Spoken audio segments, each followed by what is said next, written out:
प्रेम से बोलिए गुरु भगवान की जय। देवियों एवं सज्जनों, फिर मैं आपके सामने उपस्थित हूँ उस परम ज्ञान के साथ अगले भाग में। तो राम नाम की महत्वता अनंत है। राम नाम अनंत है, इसको वाणी के द्वारा व्यक्त नहीं किया जा सकता। यह अनिर्वचनीय है। यह महादेव जी के मन का उपज है। रचि महेश निज मानस राखा, पाई सुसमय शिवासन भाखा। यह प्रभु महादेव जी का असीम अनुकंपा से यह रामचरितमानस जनमानस तक आया। यह बहुत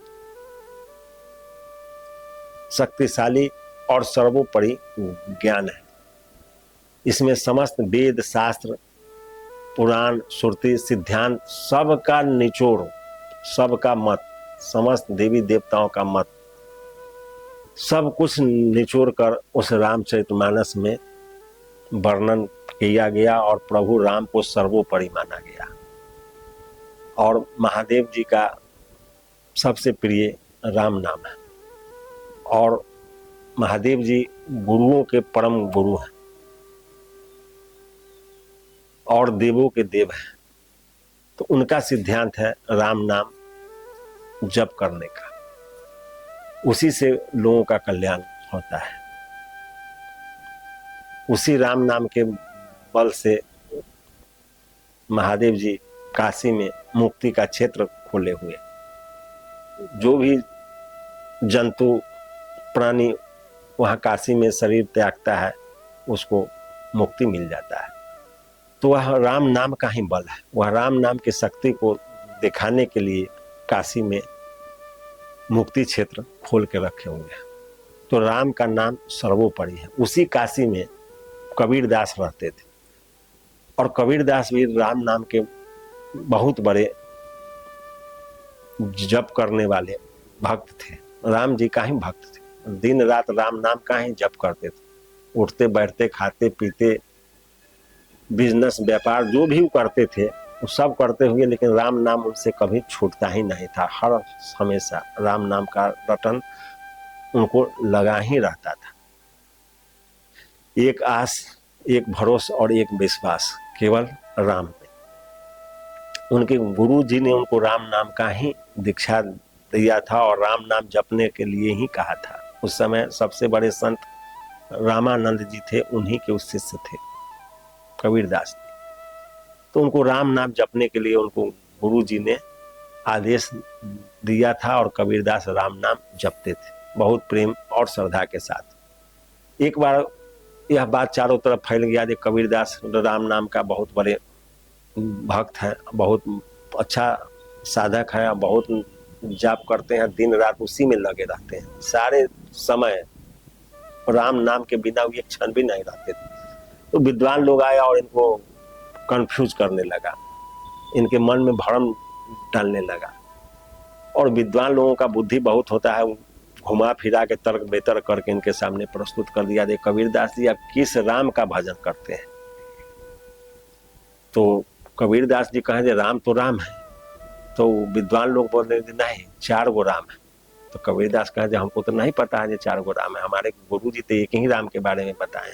तो विद्वान लोग कहा नहीं, एक राम दशरथ का बेटा, एक राम घट घट में लेटा, एक राम का सकल प्रसारा, एक राम जगत से न्यारा।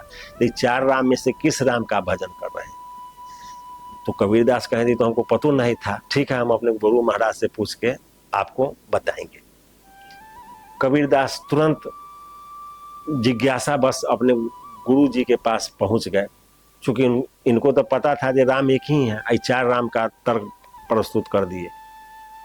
तो गुरु महाराज के पास जब गए तो गुरु महाराज पूछे थे कबीरदास तुम्हारे बेचैनी का कारण क्या है, बहुत ज्यादा उदास हो? तो कबीरदास बोले थे प्रभु 4 विद्वान आए हमारे साथ, इस तरह के प्रश्न खड़ा कर दिए जो 4 राम है, उसमें से किस राम का तुम भजन करता है?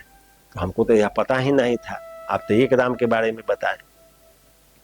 तो गुरु जी हंसने लगे। अब कहें दे ऐसा प्रश्न आज ही नहीं आया है, जब तक तुम जीवित रहेगा जीवन भर ऐसे प्रश्न आते रहेंगे, क्योंकि जिनको भजन नहीं करना है दूसरे के भजन में व्यवधान खड़ा करते ही रहते हैं। यह सब माया है और वो लोग माया के द्वारा विशेष प्रकार से मारे जा चुके हैं, इसलिए उन लोग का यही काम है भजन को भंग करना। तो गुरु महाराज बताएं परमात्मा एक ही है, उसी को कोई ब्रह्म कहता है, कोई ईश्वर कहता है, कोई भगवान कहता है, कोई प्रभु कहता है, कोई विभु कहता है, अनेक नामों से अनेक संज्ञाओं से पुकारा जाता है। इसका मतलब यह नहीं है जो वह भगवान अनेक रूप में हो गए, है एक ही, उनका नाम अनंत। तो अनंत नाम हो जाने से व्यक्ति बदल नहीं जाता है, व्यक्ति एक ही रहता है, उसका नाम कितना हो जाए। उसी तरह से वह परमात्मा ईश्वर एक ही है, नाम अनंत।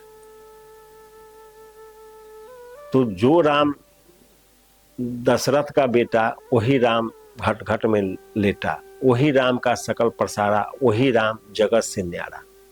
तो गुरु महाराज इसका व्याख्या करते हुए उसको समझाए, जो राम दशरथ का बेटा है वही राम घट घट में लेटा है, हर प्राणी के अंदर वही राम वास कर रहे हैं, हर प्राणी के अंदर वही राम लेटा हुआ है, जिससे वो जीवित है, उसका सारे कार्यकलाप उस राम की कृपा से ही हो रहा है, इसलिए वही राम घट घट में लेटा।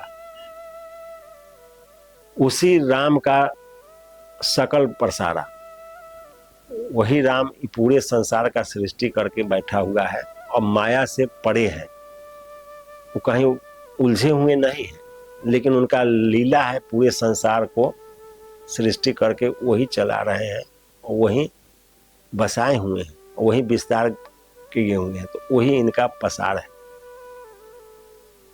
और सबके घट में रहते हुए, सब जगह वास करते हुए, सबसे परे हैं, इसलिए वही परमात्मा है, वही राम जगत से न्यारा, सबसे ऊपर। तो कबीरदास कहें जब गुरु महाराज अब हम समझ गए इस बात को, और वहां से चल दिए।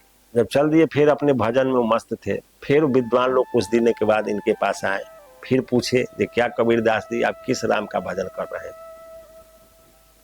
तो कबीरदास कहें, उनको पहले सम्मान से बैठाएं और उनको बताएं, जे एक बाप तेरा दादी का बेटा, एक बाप तेरा फुआ का भाई, एक बाप तेरे माँ का पति और एक बाप तेरे नानी का दामाद, तो तुम्हारा कितने बाप है? बाप चार हैं कि एक बाप है? तो विद्वान लोग भड़क गए, कहें कि कबीरदास आपको बोलने का तरीका नहीं है, आपके पास कोई शिष्ट व्यवहार नहीं है और आप मूर्खों की तरह बात कर रहे हैं। सारे विद्वान क्रोधित होकर वहां से चल दिए। तो राम एक ही है, लेकिन भ्रम बस अनेक है, और आप उनको तभी जान सकते हैं जब आप कबीरदास की तरह, माता मीरा की तरह, रैदास की तरह, माता सेवरी की तरह, जब आप उनका भजन चिंतन और मनन कीजिएगा तो आपको सब पता चल जाएगा। सुमरी पवन सुत पावन नामू, अपने बस कर राखे रामू। हनुमान जी इस चीज को अच्छे से जानते हैं कि राम जी क्या है, और नाम के प्रभाव से उस परम प्रभु को अपने बस में करके बैठे हुए। तो नाम का प्रभाव जब आप उनका मनन चिंतन और भजन श्रद्धा समर्पण और विश्वास के साथ कीजिएगा तभी उसका फल मिलेगा, न तो ऊपर से करने से कुछ नहीं मिलेगा। तो एक जगह की बात आपको बता रहे हैं। एक बार एक हंसनी हरिद्वार से, उस सबको इच्छा हुआ हंसने को, जो हम लोग थोड़ा हरिद्वार छोड़ के दूसरे जगह भ्रमण करके फिर लौट के आगे यहाँ रहे। तो वो लोग भ्रमण करने के लिए जब निकले, हंस और हंसनी, तो जाते जाते रेगिस्तान में रात हो गया, शाम का समय हुआ, तो एक पेड़ के नीचे ठहर गया हंस और हंसनी। उसी पेड़ के नीचे दोनों विचार कर लिया, जब रात्रि ज्यादा होने वाला है, हम लोग कहाँ जाए, इसी पेड़ तर आज की रात काटना है, फिर कल तो हम लोग घूम के अपना हरिद्वार चल ही जाए। तो उस रात में जब उस पेड़ के नीचे हंस हंसनी जब बैठा हुआ था, विश्राम कर रहा था, तो रात में उसी पेड़ पर उल्लू बोलने लगा। तो हंसनी कहा कि यह जगह वीरान इसीलिए है कि इस जगह उल्लू का वास है। रात भर सोने में नींद तोड़ते रहता है और सारे रात लोगों को जगाते रहता है, इसलिए यह जगह देखने से इसके वीरानी का मेन कारण उल्लू है। जहाँ ऐसे उल्लू वास करेंगे वह जगह वीरान हो ही जाएगा। तो उल्लू इस बात को सुन लिया लेकिन कुछ नहीं बोला, चुपचाप रह गया। जब सुबह का समय हुआ तो हंस और हंसनी वहां से चलने लगे, तो उल्लू पेड़ के डाली से बोला, हंस जी कहाँ जा रहे हैं? तो हंस ने कहा कि जब हम लोग चले अपने फिर घर की ओर, तो कहा जी सुनिए सुनिए, यह पत्नी मेरा है, इसको लेके आप कहाँ जा रहे हैं? तो हंस कहा जी हमारी पत्नी है, तुम कह रहा है जी मेरा पत्नी है। कहा जी मेरा पत्नी है, आप इसका पंचायत करवा लीजिए पूरे समाज से। तो हुआ पंचायत, सारे पक्षियों में निमंत्रण गया, सारे पक्षी आ गए और वहां पर पंचायत हुआ। पंचायत जब होने लगा तो पंचायत में सब पक्षी लोग यह निर्णय पर आया जो पत्नी तो हंस का ही है, हंसनी, लेकिन अब उल्लू हम लोगों के समाज का है, हम लोगों के साथ रहता है और हंस हंसनी तो आज चला जाएगा, तो पत्नी उसी का है। लेकिन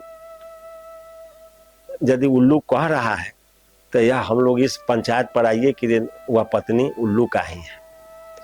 सब कुछ जानते हुए पंच लोग कहा न उल्लू का ही पत्नी है। सब लोग हंस को बुलाया और हंसनी को कहा यह पंचायत सर्व तरह से सोच विचार का यह निर्णय कर लिया है, यह पत्नी उल्लू का है, हंस का नहीं है।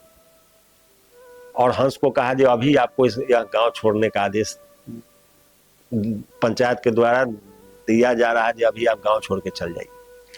उल्लू अपना पत्नी को रख लिया और हंस वहां से रोते हुए चल दिया। जब हंस चल दिया और पंच लोग चले गए, तब उल्लू आवाज दिया हंस भाई सुनो सुनो। तो हंस रुका, कहा कि जब क्या आप तो पत्नी भी ले लिया, आप जान लेगा क्या? तो कहा नहीं जान नहीं लेंगे, यह पत्नी आपका है और आप इसको ले जाइए, यह मेरी पत्नी नहीं है, यह आपकी पत्नी थी, है और रहेगी।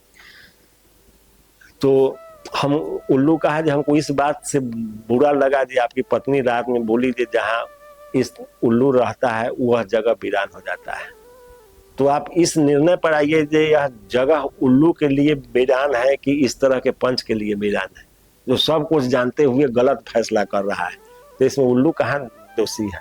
यह समाज दोषी है जो सब कुछ जानते हुए में भी गलत फैसला पर आता है। तो वही समझ सुरती सिद्धांत जानने के बाद तरह तरह के भ्रम मन में डाला जा रहा है जिससे पूरा समाज भटक रहा है। इसलिए एक प्रभु में लगन लगाइए, राम कह चल राम कह चल राम कह चल भाई रे, नहीं तो भाव बिगाड़ में पड़िए छूटत अति कठिनाई रे। कहीं भाव बिगाड़ में पड़ गए 84 लाख के चक्कर में तो छूटना बड़ा मुश्किल होगा।